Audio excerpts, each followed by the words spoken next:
Il y a quelques années seulement, les films étaient tournés sur ces supports. Des pellicules de 16 mm, super 16 mm, 35 mm.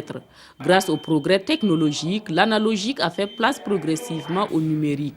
Les supports sont de plus en plus légers et offrent des facilités de production.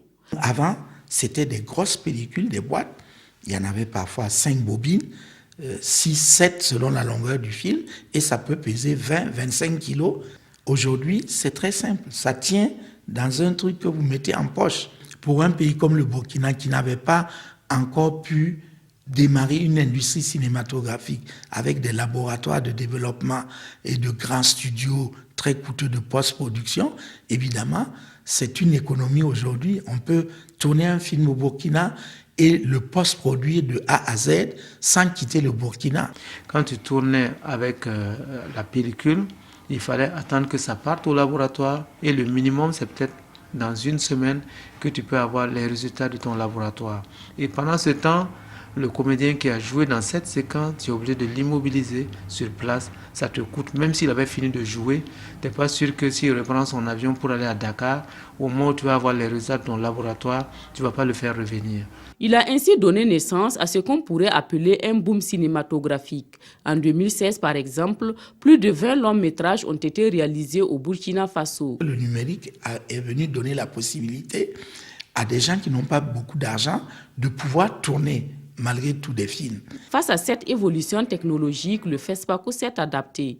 Il s'est doté de nouveaux supports de projection et à partir de l'édition de 2013, les films tournés en numérique sont acceptés dans la compétition. Mais attention, le cinéma est un art, une technique, une industrie et un commerce avec ses règles et ses contraintes.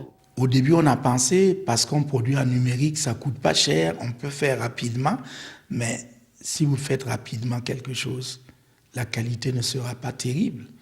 Dans quel marché vous allez le vendre? Il y a des choix techniques à faire. Il suffit de savoir qu'est-ce qu'on veut exactement obtenir à la fin du compte.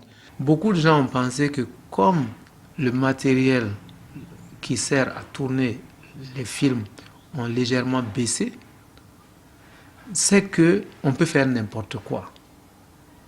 Alors qu'il faudrait avoir la même rigueur quand on est dans le cinéma professionnel, qu'on soit en numérique ou en argentique, pour pouvoir être un jour dans le système international, dans le système professionnel, tout de suite ton numérique que tu disais bas prix ne peut plus tenir la route. Je sais que les Américains ont souvent amené, ou quelquefois amené des films tournés avec des téléphones portables au Festival de Cannes, mais il faut voir derrière ce qu'ils ont fait à partir de cette première image. Le numérique offre une indépendance technologique et économique, mais il faut respecter ses règles et ses contraintes si l'on veut produire des œuvres de qualité, des œuvres professionnellement acceptées.